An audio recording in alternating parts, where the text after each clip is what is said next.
দর্শক শুরু থেকেই কানাডার জন্য ছিল বড় ধাক্কা, আর ম্যাচ শেষ হলো ইউএসের দাপটে জয়ে।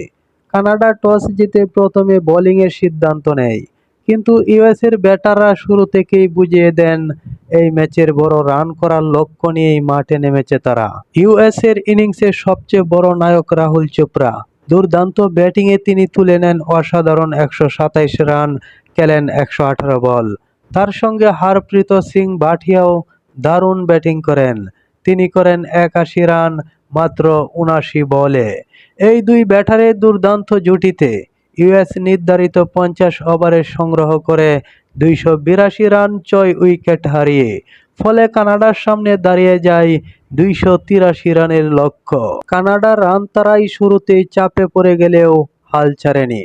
অ্যারন জনসন করেন ৭০ রান, আর জাহিদ শিরজাদ মাত্র ২৬ বলে ৫৪ রানের জোরো ইনিংস খেলেন। এক সময় মনে হচ্ছিল কানাডা হয়তো ম্যাচে ফিরে আসতে পারে, কিন্তু ইউএসের বোলাররা তখনই ম্যাচের মোড় ঘুরিয়ে দেন। মোহাম্মদ জাওয়াদুল্লাহ ৭ ওভারে ৩৬ রান দিয়ে নেন ৩ উইকেট, আর কামিল সানাও ১০ ওভারে মাত্র ৩৯ রান দিয়ে তুলে নেন ৩ উইকেট।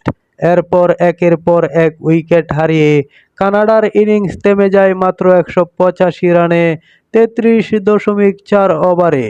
ফলাফল ৯৭ রানের জয় ইউএসের। ব্যাট হাতে রাহুল চোপড়ার দুর্দান্ত সেঞ্চুরি, সঙ্গে হরপ্রীতের ৮১ আর বল হাতে জাওয়াদুল্লাহ ও কামিং সানার ৩টি করে উইকেট, সব মিলিয়ে কানাডার বিপক্ষে ইউএস দেখালো সম্পূর্ণ আধিপত্য। শেষ পর্যন্ত ২৮২ রান থেকে ১৮৫ কানাডাকে ৯৭ রানে হারিয়ে দারুণ জয় ইউএসের। আপনার চোখে ম্যাচের সেরা খেলোয়াড় কে, রাহুল চোপড়া নাকি ইউএসের বোলাররা?